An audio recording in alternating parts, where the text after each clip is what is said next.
Hello guys, today we're going to discuss the situation in Ukraine. Mainly we're going to talk about Bakhmut front line, why Bakhmut is important. We'll talk about the strategic perspective of Bakhmut and tactical perspective in Bakhmut. And also everything is everything according to my understand of the situation and what I think there will be next in a strategical way from Russians. I mean the north and the south attack from Zaporizhia and north attack from this part here. We do not know exactly where it will be, but I think maybe near Sum, maybe near Chernigov. We don't know, so we will see. Okay, so let's start with Bakhmut. Of course, Bakhmut is a very important city, and we understand this because look at here how many forces are kept in this area. Many forces are kept in this area. Every kind of force are kept in this area from the Ukrainian side. Look at here how many brigades. Look how many brigades are here, only in this part. Okay. And even in the south here there are a lot of brigades, and here in Zaporizhia are less forces. Okay, some brigades are here, but I think that those brigades are being redeployed in the north, and this agglomeration here, okay, this agglomeration here absorb many Ukrainian forces basically only in this area around here in the southeast. So let's talk from Kharkiv to Dnipro and in the south, the southeast and the east. Everything here is about, let me say, 70% of the Ukrainian army. It will be something like this, okay? 70% at least of professional army of Ukraine, and not only professional, are kept here. So many forces are here, and of course because the front line is here. And look at this, okay? So look how important is this area. Bakhmut is very important, for this from a strategical point of view. Many guys are talking about Bakhmut because they think that Bakhmut is important only. Oops, I made a mistake. Okay, Bakhmut is important. It's not very important, or it's important only to develop an attack, a front attack, to put and to pressure the Ukrainians on the outskirts of Kramatorsk and Slavyansk. Okay, this is the meaning for many guys, for many analysts, that if Russians capture Bakhmut, the only thing that they can achieve is maybe, yes, put pressure on Siversk and maybe make the Ukrainians abandon Siversk. I don't know if this is possible. Yes, it could be if the Russian attacks Siversk by his flanks and cut off all of the supplies. But there is still this railroad here from the north side that took supplies to Siversk. So I think that firstly, to take Siversk, you need also a north attack, probably. I do not know. We will see this development of the situation. But Bakhmut is very important, first of all, because from a strategical point of view, it's not only to keep a pressure on Slavyansk and Kramatorsk. The main focal point for Bakhmut is Konstantinovka,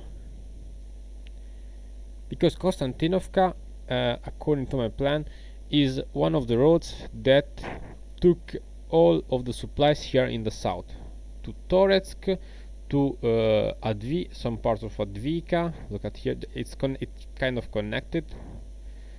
Yes, there are some roads that from here they separate. Look at there, they separate some roads, and then those roads took to all of those villages here in the middle. Of course, the first principal road, H20, is cut off from the Russian. At least this seems from this map, and that's it. But at least there is an important road that connects Konstantinovka or either to Pokrovsk and to the south. And of course, you cannot travel all of this road for the supplies line, but they will maybe get out of this road in the middle part, so they can go in other villages. Yes, it's not it's a important road till the middle, and then the Ukrainians have to use other roads. Of course, this road took a lot of supplies, either to all of the Toretsk agglomeration, then go to the south, and then a little bit from Advika, and so on. So the main thing that I established for this for the set attack is that the Russians will attack probably in the middle here, from Pokrovsk to Pavlovgrad, because Pavlovgrad is kind of far away, it's very far away, and it's a big city. So if you want for real to attack Pavlovgrad, yes, you need a lot of preparation. So I don't think that in a fast attack you can attack Pavlovgrad. You need a lot of preparations, and first of all, you need to cut. The main goal is to cut those line of supplies here in Pokrovsk. Okay, so this is the first idea, the main idea that Russians want to achieve. So if you cut off this one, look at here, this railroad here, you cut off this railroad plus the road, and then you can establish fire control over this one here. Basically, Pokrovsk is very limited. Okay, you can establish fire control from here to this railroad here. Basically, the only road that will take to Pokrovsk is this one. Okay, so this is the sense of this attack, according for me. If you take Bakhmut, Chasovia, yeah, you can put pressure on Siversk, you can put pressure on Kramatorsk, but the main goal is to attack then Konstantinovka from many sides. You can attack Konstantinovka from the north, from the south, and to step forward here like this. Okay, from two sides. This is the main idea for me, and just by cutting all of this supply line, you will be able to not only is isolated Advika, the Ukrainian will need to escape from Advika, but for all of those cities here in the middle. Okay, because if you attack here and attack directly in the middle of Pokrovsk, near Pokrovsk, or at least you can also attack Pokrovsk, it depends. He will isolate it all. This is very important. Look at here, how many roads, how many roads and how many railways pass through Pokrovsk. So Pokrovsk is vital for all the Donbass area here in the south. If the Russians can cut off Pokrovsk, basically they can achieve a very big success in all of the Donbass area. Okay, and then they can concentrate on the north side. So the focal point from the south, it will be this part here, and not only the south attack will be important, but also Bakhmut. So this is why I think that Russians are focusing on Bakhmut, and this is why the Ukrainians are focusing on Bakhmut, Konstantinovka here. This is the main idea, and also I saw a lot of movements from the Russian side. They are accumulating a lot of reserves here in the north part, in the part of Lysychansk, and a lot of reserves, some reserves in near Bakhmut areas, a lot of Rostov on Don here, as we say from some maps. Look, there are some brigades that are passing, but the main idea is that there are a lot of supplies that are coming from the south. They're going either to Zaporizhia, either to Donbass.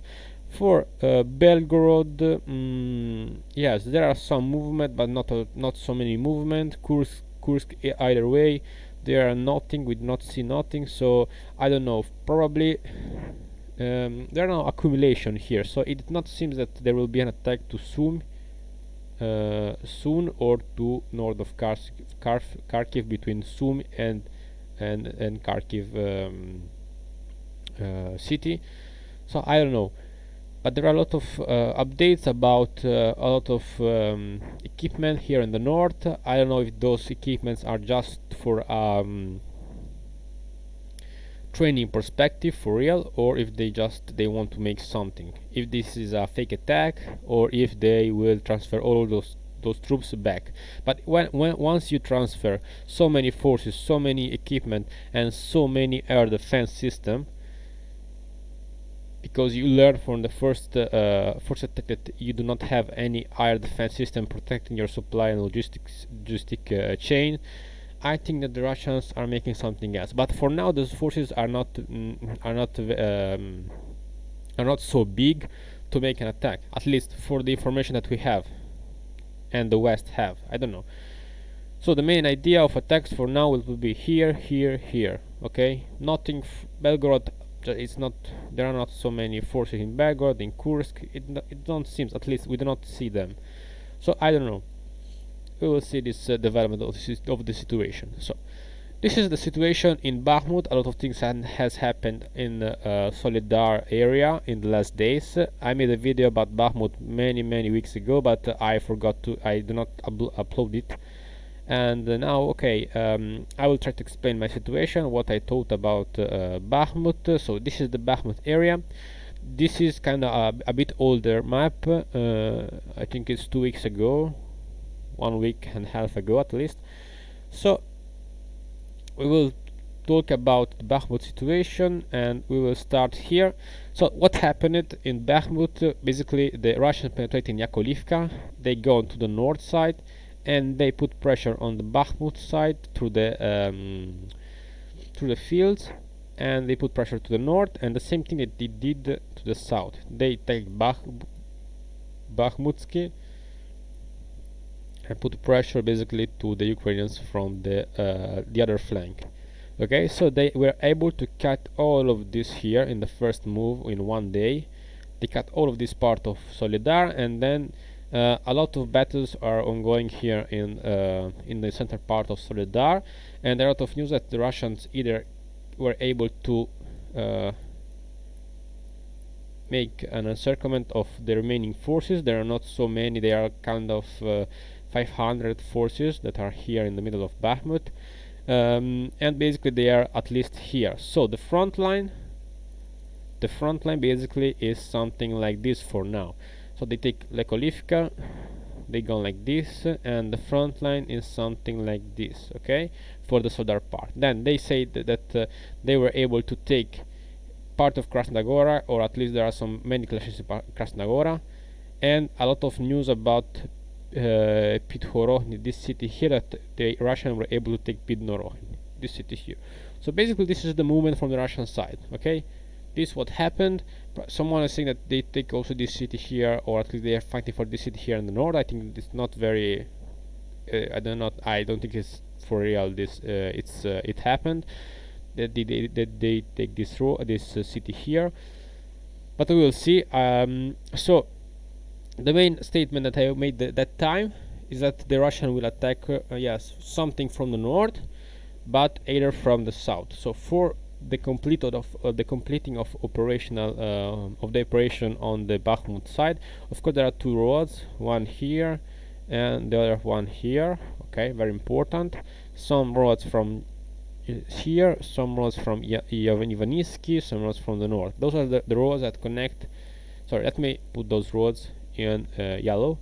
So this is the road number 1 that is passing through this village. This is probably cut off.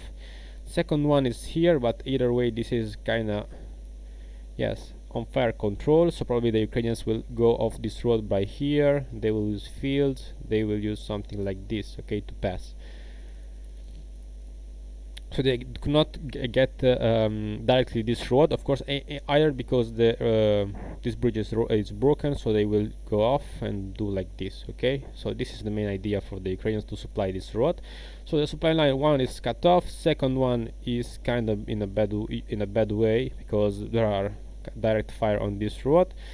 The second thing is that the Ukrainians are supplying Bakhmut from Chasiv Yar, some fields in the middle, and roads, little roads, and from this important here. And of course they were supplying also Klishivka, but Klishivka is under attack, so it's not this thing that is important. The main statement that I made in that time, that in the first my first conclusion, is that the Russians will concentrate most of their forces, yes, to liberate Bakhmut. Yes, they also took Opitne.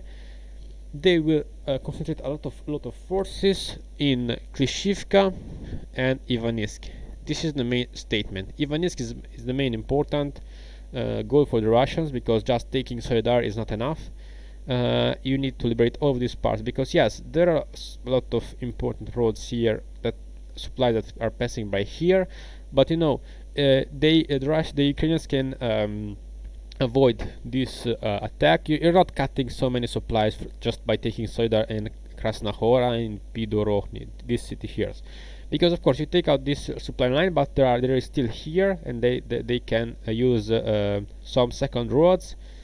And this is the most important thing is Chasiv Yar. The Ukrainians are supplying Bakhmut from Chasiv Yar. Chasiv Yar is the main important thing because it's not under attack, and it's passing through a safe line. Look at here, and it seems kind of bigger than at least this agglomeration here seems kind of bigger than Soledar, so they can accumulate much more many forces here than if you compare to Soledar. So probably this is why Ukrainians are using Chasiv Yar as the main important supply road for this one, and either because it's much easier for the Ukrainians to use those safe roads to supply, so the main supplies are coming from this side and not this side, because this side we are kind of near the front line, near the attack from the Russian side. So this is the main thing. So if you want to for real capture Bakhmut, you will need, as I said in that video, that you need to take first of all what Bilahora. You can take Bilahora. It's not very important, but you can establish a defensive position. Bilahora, Klishivka is very important, and Ivanisk. Ivanisk is the main goal. Ivanisk, and then yes, you will able to attack from something in the middle.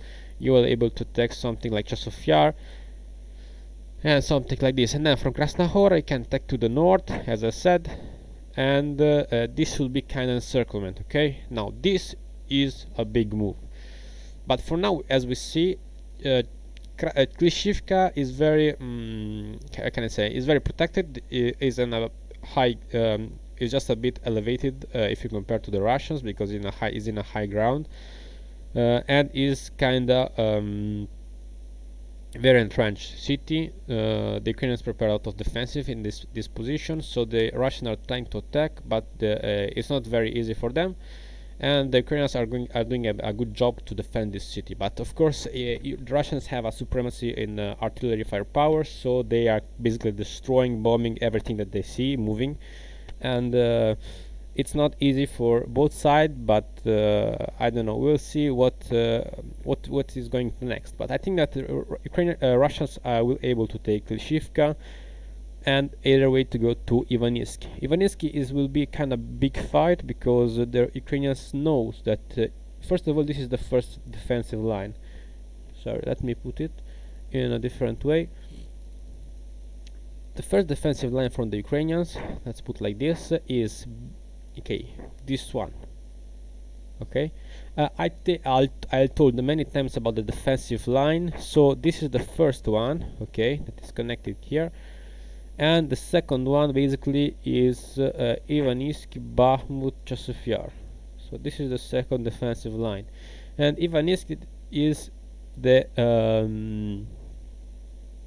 the weakest spot, because it's yes, of course, it appears that this is is a little village if you compare this to Chasiv Yar and Bakhmut, but is the main important city here, because it passed through this line of support. And if you take Ivanisk, you are cutting off all of those roads between Chasiv Yar and Bakhmut from this part. So for me, this is the thing. As I said many times, if you take a city on the defensive line like this, now all of those cities here are compromised, and it will be much more easier to attack those cities. So this is why Russian attack Opitny, because this was the defense line Opitny, Kakshivka, and Bilahora. They took Opitny, and then from Opitny they can able to send some forces here. Of course, if you want to make an attack to destroy the supply line of the enemies, you need some bases, some city when you can accumulate your forces, and you can establish basically a step-by-step attack, for real attack. Here there is the Azov regiment, so this will be very intense fight from both sides. Okay, this will be very intense fight from both sides. So the perspective here in the north is like this. Okay, attacking to this line to take Krasnahora, this village here, and then go to north And of course, yes, the Ukrainians can still supply by parallel supply roads. And Bakhmut will not be encircled, of course, just by doing this, because you need all of the south part, So, as we see here from this map, at least what we are seeing, that all of the defensive positions that are established are in the direct Bakhmut. So in the back of Bakhmut, this part here, it doesn't seem that there are so many defensive line. So we will see. But the Ukrainians can defend something like here, because look at this. If we see here, they need to establish the defensive position. The defensive position need to be established something like here, because this is a high ground. This is as well, and they need to keep those high grounds to attack the Russians from here, from those hills, because there are some hills here, here. And you need to take those to keep those high grounds in their control, so they can attack. If the Russian will able to take these high grounds here, they can attack much more easily with all of their weapons and tanks, all of Bakhmut. This is the situation. So the main important thing is also yes, of course, this line. But let's see what's the main important thing in all of this line. So the main thing that I talked about the first part of my video is that there are many defensive line, but the most important defense line is Konstantinovka, Bakhmut, Soledar. This is the most important defense line. And I said before, if you break one of part of the defensive line, now it will be much more easier, and all of the defensive line will be compromised. Yes, of course, if you broke this city here that is near Bakhmut, the consequences of the break of Soledar, it will be much more higher and more faster to Bakhmut than to Konstantinovka. The consequences of the break of Soledar, it will be much lower. We will see them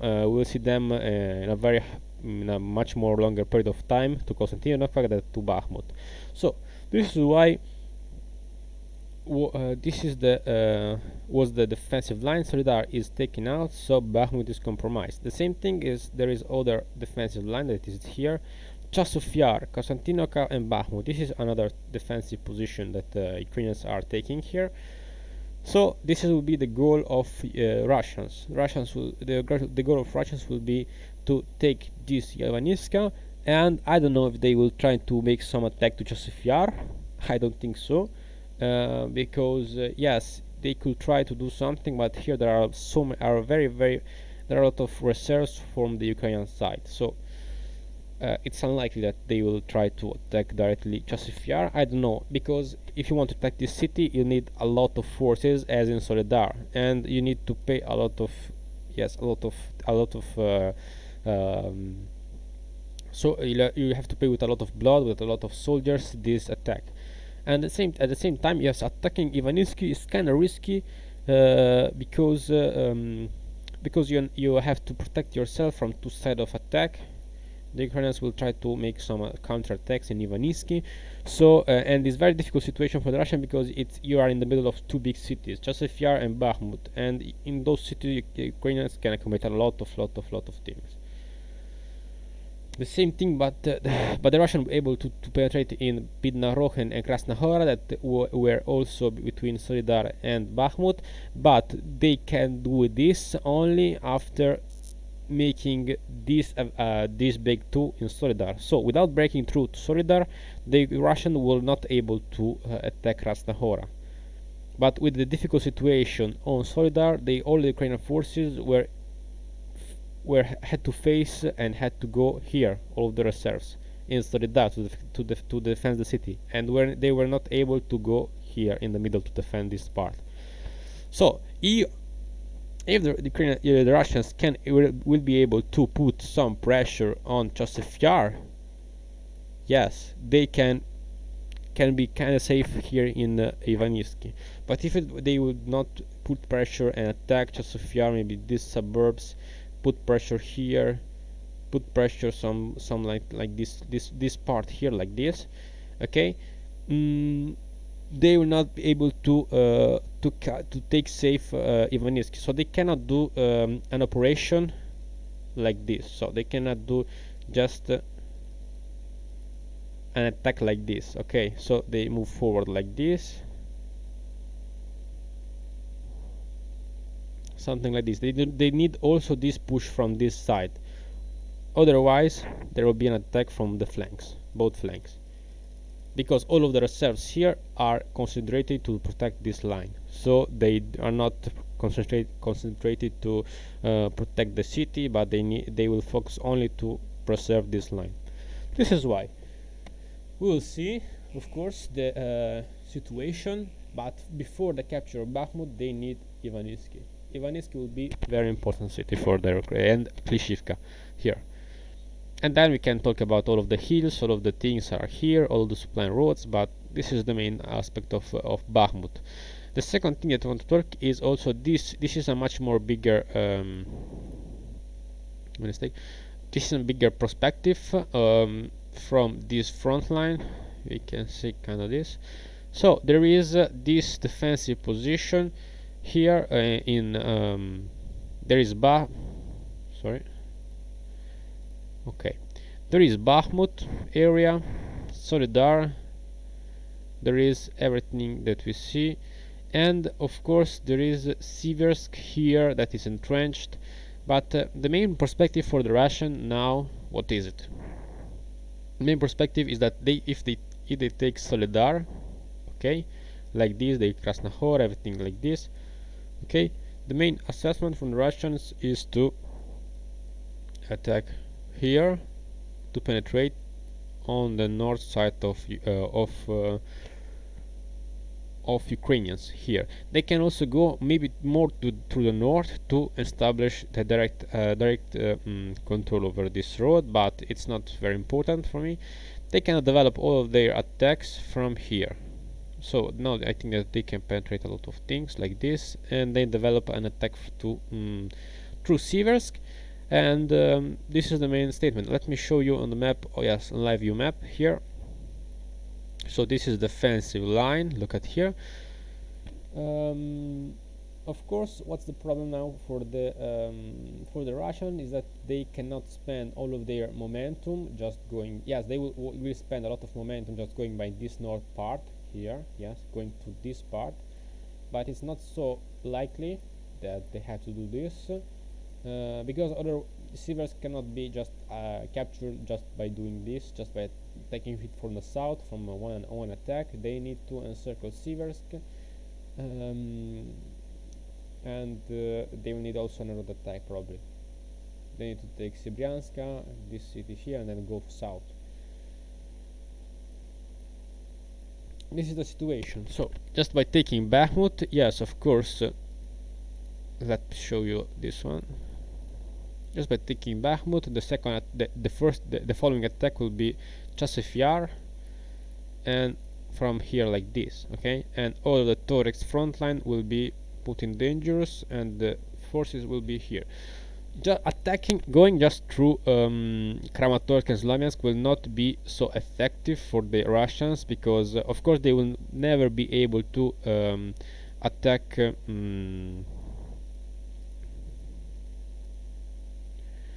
This will be kind of like this probably. Let me show you something like this, okay.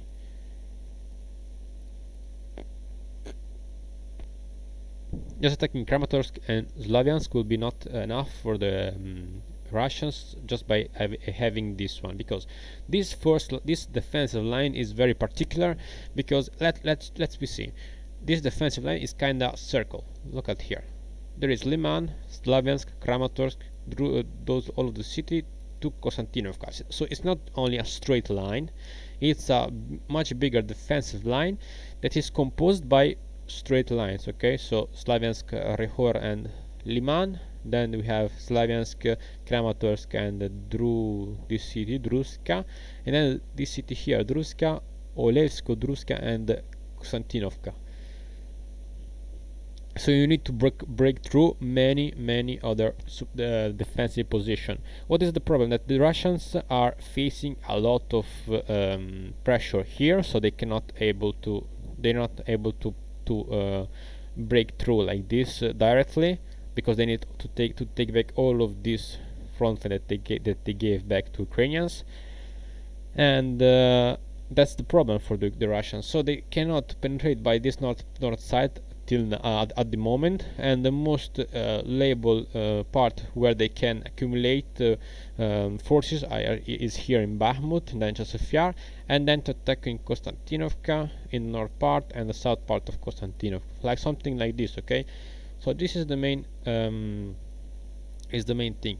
Here in near Kramatorsk and Slavyansk, the Russians will not able to attack directly, because first of all, look at here, Slavyansk and Kramatorsk are very big town, and here from the Russian side there will be only small villages where you can accumulate 100 men, 100 soldiers. In those soldiers will face against probably 10,000, 20,000, 30,000 soldiers entrenched in a city. So of course, just sending 100, or maybe all of these villages sending some 100,000 will never be able to the Russian will never be able to break through those defense lines. So you need to go back and go from the flanks. Okay, so attack by here, Konstantinovka, then go to north, and then go to the flanks if you want to make something to Slavyansk and Kramatorsk. But I think that the Russians will not make they will make pressure to Kramatorsk and Slavyansk. They will use their firepower to make something like Bakhmut, to destroy everything that they can, so to just use their effective artillery duels to Kramatorsk, as in Bakhmut, to keep all of those forces concentrated in those two cities, and to just attack them with artillery to keep as much lower as possible their losses against the Ukrainians. And this is because they need to keep them here, all the forces here, like they're doing like now, and to make the Ukrainians accumulate as many forces as they can here, because they need to make this big encirclement of the Donbass area. They need to make this encirclement, so they need that Ukrainians Ukrainians keep all of their forces here, as many as possible.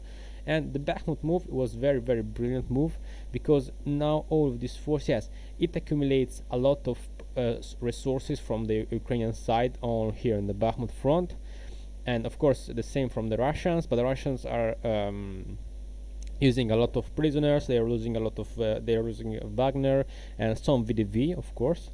But the Ukrainians are accumulating so many forces, and this Bakhmut front is keeping is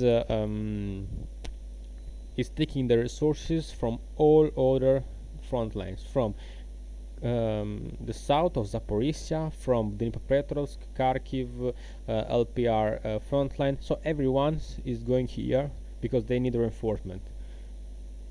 So this is why Bakhmut is very important. So this flow of reserves that is going to Bakhmut is preventing every kind of attack from this part. So the Russians are not only taking are accumulating are making the Ukraine accumulating their forces here in a city where they can use their artillery firepower to attack those guys, but they also preventing some attacks, and they keeping